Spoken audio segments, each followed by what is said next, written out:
Terima kasih Anda masih bersama kami. Bagi Anda yang baru saja bergabung, kami hadirkan kembali 3 berita utama hari ini. Dihadang ratusan warga, eksekusi lahan seluas 7.000 meter persegi di Cicalengka, Kabupaten Bandung akhirnya ditunda. Warga Pabuaran, Kabupaten Sukabumi, setiap hari bertaruh nyawa menyeberangi sungai dengan rakit bambu. Mereka butuh jembatan. Pelaku pembunuhan dan perampokan lansia asal Kecamatan Bojong Loa Kidul, Kota Bandung, Dede Rokayah akhirnya ditangkap. Pelaku ternyata keponakan korban.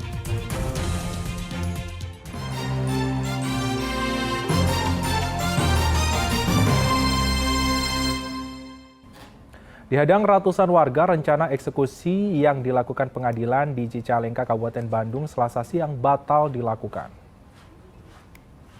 Lebih dari 100 orang warga desa Tenjolaya, Kecamatan Cicalengka, Kabupaten Bandung langsung memblokade jalan pemukiman saat petugas jurusita Pengadilan Negeri Bale Bandung tiba di lokasi.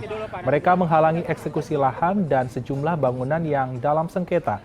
Ketegangan pun sempat terjadi saat ratusan warga berupaya menghadang atau menghalangi masuk aparat Polresta Bandung.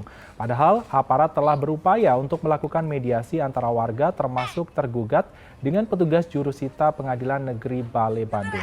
Seorang warga bahkan menangis meminta agar eksekusi oleh pengadilan dibatalkan karena dinilai cacat hukum. Setelah dilakukan mediasi, eksekusi lahan seluas 7.000 meter persegi termasuk 2 bangunan rumah akhirnya dibatalkan.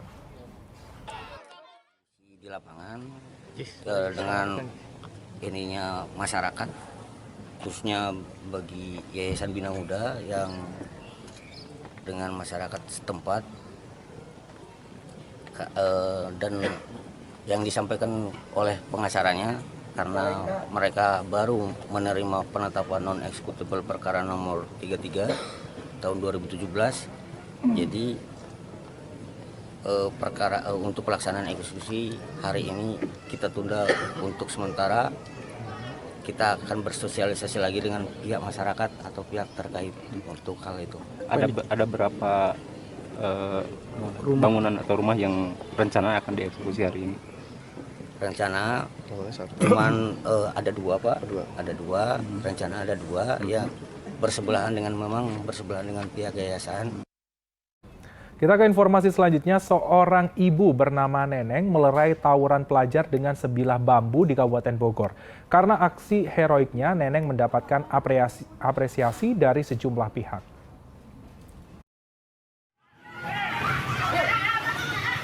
Dengan menggunakan sebilah bambu, seorang ibu berlari-lari sambil berteriak ke arah sekumpulan pelajar yang sedang tawuran di Jalan Raya Cicadas, Kabupaten Bogor. Pelajar pun berhamburan kocar-kacir lantaran takut dikejar dan terkena pukul bambu oleh Neneng yang sedang berjualan lumpia basah tak jauh dari tempat para pelajar itu tawuran. Dari sekian banyak orang, hanya Neneng yang berani mengusir dan membubarkan tawuran yang melibatkan pelajar dari 2 sekolah itu. Saya nggak ada niat mau ini, ya langsung bergerak aja gitu. Saya lari, kebetulan pas lari ke sono ada kayu, ya saya ambil, saya nyebrang, nggak lihat kiri kanan ini, saya langsung aja lari, gebukin itu 3 motor itu aja saya. Karena aksi heroik dan keberaniannya, rekaman video Neneng membubarkan tawuran pun menuai komentar positif dari warganet. Dan tindakan sigapnya mendapat apresiasi dari pihak kepolisian sektor Gunung Putri. Ya, kami dari Polsek Gunung Putri mengapresiasi dan sekaligus mengucapkan terima kasih kepada Ibu Neneng yang sudah dengan sigap dan berani untuk mencegah terjadinya aksi tawuran. Tentu apabila semua elemen masyarakat bisa kompak, dari mulai orang tua di rumah mengawasi putra-putrinya, kemudian di sekolah juga bisa dimaksimalkan dengan kehadiran anggota polisi atau polsek. Setelah menerima laporan kejadian tawuran, anggota Polsek Gunung Putri langsung melakukan razia ke sekolah yang muridnya diduga terlibat tawuran tersebut. Dan seorang pelajar ditangkap karena membawa senjata tajam. Untuk mencegah terjadi lagi tawuran antar pelajar, pihak kepolisian akan melakukan patroli rutin di sekitar kawasan yang rawan tawuran, terutama pada jam pulang sekolah. Asep Solihin melaporkan dari Kabupaten Bogor. Di awal pekan, harga tahu tempe di Kota Bandung naik lagi. Langkah menaikkan harga jual dan mengecilkan ukuran terpaksa diambil karena harga kedelai sebagai bahan baku tahu tempe saat ini sudah mencapai lebih dari Rp13.500 per kilogram.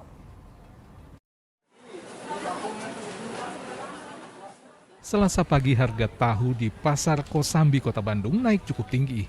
Harga kedelai yang saat ini bahkan menuju Rp14.000 per kilogram memaksa perajin tahu tempe menaikkan harga jual agar tidak merugi. Harga tahu yang semula Rp10.000 per papan kini naik menjadi Rp12.000. Sedang harga tahu per buah yang tadinya hanya Rp1.500 kini menjadi Rp2.000. Ya naik aja karena bahan bakunya udah mahal. Tahunya naik, yang biasa 500 sekarang jual 2.000. Ini ada keluhan Pak selama ini Pak dari pembeli sendiri Pak? Ya, dari pembeli. Ngeluhnya kayak gimana berarti Pak? Apa kok naik? Gimana? Dia udah bahan bakunya udah naik. Kalau nggak naik, nggak bisa beli bahannya lagi. Ini memang udah naik 2 kali. Berarti harga sebelumnya dari berapa ke berapa Mas per bungkus sendiri Pak? Ya ini kalau per biji tadinya kan 1.000, naik lagi 12, naik lagi 15, sekarang 2.000. Mudah-mudahan ini bahan bakunya turun. Nggak tahu mah gimana bahan bakunya. Kalau bahan bakunya turun, tahu nggak ikut turun, harganya gitu. Kalau naik terus, tahunya naik. Namun ada juga pedagang yang belum menaikkan harga tahu tempe yang mereka jual karena masih menunggu arahan dari paguyuban pengusaha atau pedagang tahu dan tempe untuk menentukan harga. Kalau untuk sekarang sih belum ada kenaikan, tapi kemungkinan ada 2 hari atau 3 hari lagi pasti ada kenaikan. Cuman untuk kenaikan seberapa besar kita belum tahu.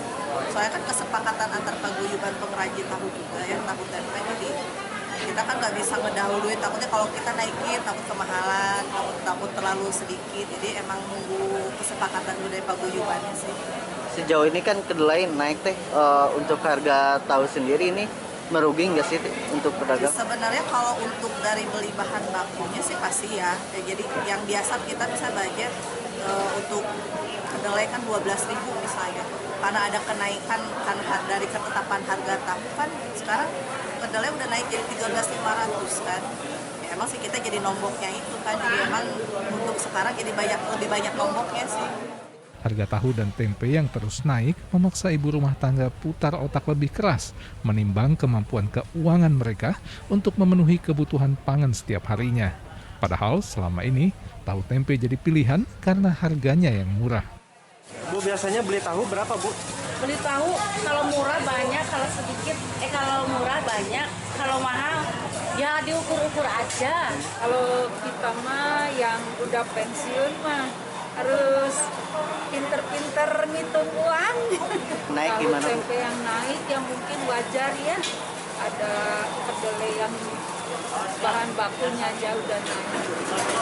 Tapi Ibu sering untuk membeli tahu tempe Bu? Tiap hari makan tahu. Ya yang lain aja lah dikurangin. Ya kayak daging apa gitu mah sedikit-sedikit aja. Baik pedagang maupun pembeli berharap pemerintah dapat menekan harga kedelai agar harga tahu dan tempe di pasaran kembali normal.